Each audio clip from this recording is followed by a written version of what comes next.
SIR को लेके 6 जनवरी को ड्राफ्ट पोल इलेक्शन कमीशन निकालेगा। आपकी पार्टी की क्या तैयारी है? डिटेक्शंस जो भी डिलीट हुए हैं उसकी आपकी पार्टी में ऐसा कोई वॉर रूम है जिससे वो चेक करेंगे? देखिए, बिल्कुल करेंगे और हमने अब तक सबसे आगे बढ़कर इस मामले को उठाया है। और ये बड़ी अजीब बात है कि राज्य सरकार के कर्मचारियों ने 2 काम किया। एक, ग्रामीण चुनाव संपन्न कराने के लिए जिला पंचायत और ग्राम पंचायत बीडीसी का चुनाव संपन्न कराने के लिए उन्होंने ग्रामीण मतदाताओं की सूची तैयार की राज्य निर्वाचन आयोग ने। इसी राज्य सरकार के कर्मचारी, इसी योगी सरकार के कर्मचारी, और उन्होंने बताया कि ग्रामीण मतदाताओं की संख्या है 12 करोड़ 69 लाख। 12 करोड़ 69 लाख। और एक केंद्रीय निर्वाचन आयोग की देखरेख में एसआईआर चलाया गया जिसमें ग्रामीण और शहरी दोनों मतदाताओं की संख्या का आकलन किया गया और वो कहा जा रहा है 12 करोड़ 55 लाख। तो ये तो बड़ी आश्चर्य की बात है, हैरान करने वाली बात है कि एक ही राज्य सरकार के कर्मचारी ग्रामीण मतदाताओं की संख्या बता रहे हैं 12 करोड़ 69 लाख और उसी राज्य सरकार के कर्मचारी जो एसआईआर कर रहे हैं वो ग्रामीण और शहरी दोनों मिला के बता रहे हैं 12 करोड़ 55 लाख। तो शहरी मतदाता जो 4 करोड़ के ऊपर है वो कहां चले गए?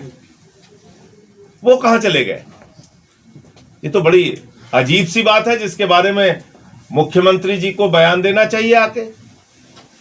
मोदी योगी का ऐसा करिश्मा है, 4-4 करोड़ लोग गायब हो जा रहे हैं। 4-4 करोड़ लोग, जनसंख्या नियंत्रण पता ही नहीं है। नहीं, उस जनसंख्या नियंत्रण में सब निपट रहे हैं, ये भी ध्यान रखिएगा, सबको निपटा रहे हैं। और एक बात समझिए, 1 करोड़ 26 लाख आपने शिफ्टेड की कैटेगरी में रख दिया। आपने पता किया कि जो व्यक्ति गाजीपुर का, बलिया का, सुल्तानपुर का, फैजाबाद का, लखनऊ का जो व्यक्ति जाके रह रहा है अहमदाबाद में, सूरत में, चेन्नई में या मुंबई में, उसका वहां पर वोट बना भी है कि नहीं बना है? आपने जानने की कोशिश की? नहीं की। और 1 करोड़ 26 लाख लोगों के आपने कहा कि ये शिफ्ट हो चुके हैं, तो अपने मताधिकार से ही वंचित हो जाएगा, ना यहां पे वोट दे पाएगा, ना जहां गया वहां वोट दे पाएगा। दूसरी बात, 84 या 86 लाख लोग करीब हैं जिनको आपने डाल दिया अनट्रेसेबल के कैटेगरी में, यानी मिले ही नहीं। अब ये कैटेगरी क्या है? जो बीएलओ के ऊपर दबाव बना, उन्होंने घर बैठे कह दिया नहीं मिले, नहीं मिले, नहीं मिले। कट गया आदमी। अब घूमते रहो तुम, बाप दादा के जन्म प्रमाण पत्र दिखाते रहिए आप अपना वोट बनवाने के लिए।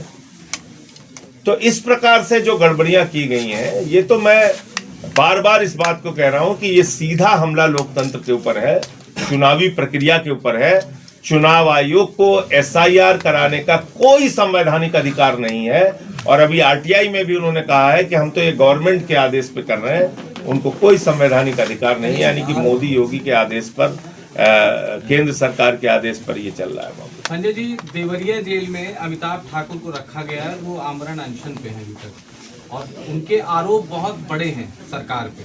क्या देखिए, मैं ये देख रहा हूं कि उनके साथ जो एक आदमी आईजी लेवल का अधिकारी रहा, आईपीएस रहा, अमिताभ ठाकुर जी के साथ बार बार ऐसी जिसको कहा जाए कि प्रशासनिक गुंडागर्दी उन्हीं के सिपाही, उन्हीं के पुलिस वाले करते हैं और उनको फर्जी मामलों में फंसा के जेल में डाला जाता है। परेशानी ये है कि जो मुद्दा वो उठाते हैं उससे सरकार परेशान होती है। तो बजाय इसके कि उसका समाधान करें, उनके साथ इस तरह से डील करना, उनको दबाना, उनको जेल में डालना, ये बहुत ही अपमानजनक है और गलत है।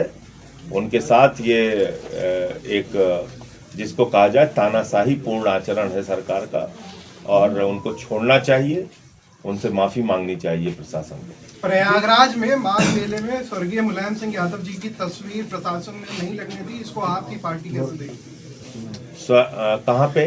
माघ मेले में वहाँ पे एक नेता है संदीप यादव, जिन्होंने पिछली बार बहुत दूध पिलाया, बहुत कुछ काम किया, लेकिन अब की बार स्वर्गीय मुलायम सिंह यादव जी की तस्वीर प्रशासन ने नहीं लगने दी। इसको आपकी पार्टी कैसे देखती है? नहीं, और आप वहाँ पर्सनली कैसे देखते हैं? तो सभी संस्थाओं और राजनीतिक दलों के द्वारा शिविर लगाया जाता है और उसमें लोग अपने नेताओं की या जो धर्मगुरु होते हैं उनकी भी फोटो लगाते हैं। तो इसमें किस बात की आपत्ति है, मुझे समझ में नहीं आ रहा है। और इसी प्रकार की छोटी छोटी हरकतें उत्तर प्रदेश की सरकार और बीजेपी वाले करते हैं। उनको लगता है इसी से उनको मेडल मिल जाएगा, तो यही काम कर रहे हैं। नहीं, अभी असम में चुनाव होने वाला है और वहां पे भी हेमंत बिस्वर्मा प्लानिंग कर रहे हैं कि 8 से 10 हजार फरवरी में लोगों को ट्रांसफर, महिलाओं को ट्रांसफर कर दिए जाएंगे। तो ये मॉडल, वैसे बिहार में देखा था कि मॉडल कोड ऑफ कंडक्ट नहीं फॉलो हुआ था, ठीक है, और ऑपोजिशन पार्टियों ने बहुत विरोध किया था। इसको अभी असम में अगर वो ट्रांसफर कर देंगे तो ऑपोजिशन पार्टी और खासकर आपकी पार्टी का इस पे क्या रुख होगा? देखिए, तेलंगाना में केसीआर ऐसी स्कीम किसानों के लिए ला रहे थे और 6 महीने पहले ला रहे थे, तो उसके ऊपर रोक लगा दी गई थी। उसकी तो सारी डिटेल्स है। तो आप सेलेक्टिव नहीं हो सकते ऐसे मामलों में। अगर चुनाव आयोग को लगता है कि भाई किसी सरकार ने नीतिगत फैसला लिया है, वो बात अलग है। लेकिन अगर कोई इंटेंशन है उसके पीछे सिर्फ चुनाव जीतने का, तो उसको तो चुनाव आयोग को गंभीरता से लेना चाहिए। और एक और सवाल मेरा है, अभी जैसे बहुत सारे पत्रकार थे जिसको हम गोदी मीडिया हाईलाइट करते थे, उसमें से कुछ पत्रकार अब सरकार के खिलाफ बोलने, इसको आप कैसे देखते हैं? लखनऊ अब हमारे यहाँ अवधि में एक कहावत है कि भीतरक मार दहिजरऊ जाने। तो अब उससे ज्यादा और कुछ नहीं कहेंगे। भीतर की क्या मार है तो वही लोग बता सकते।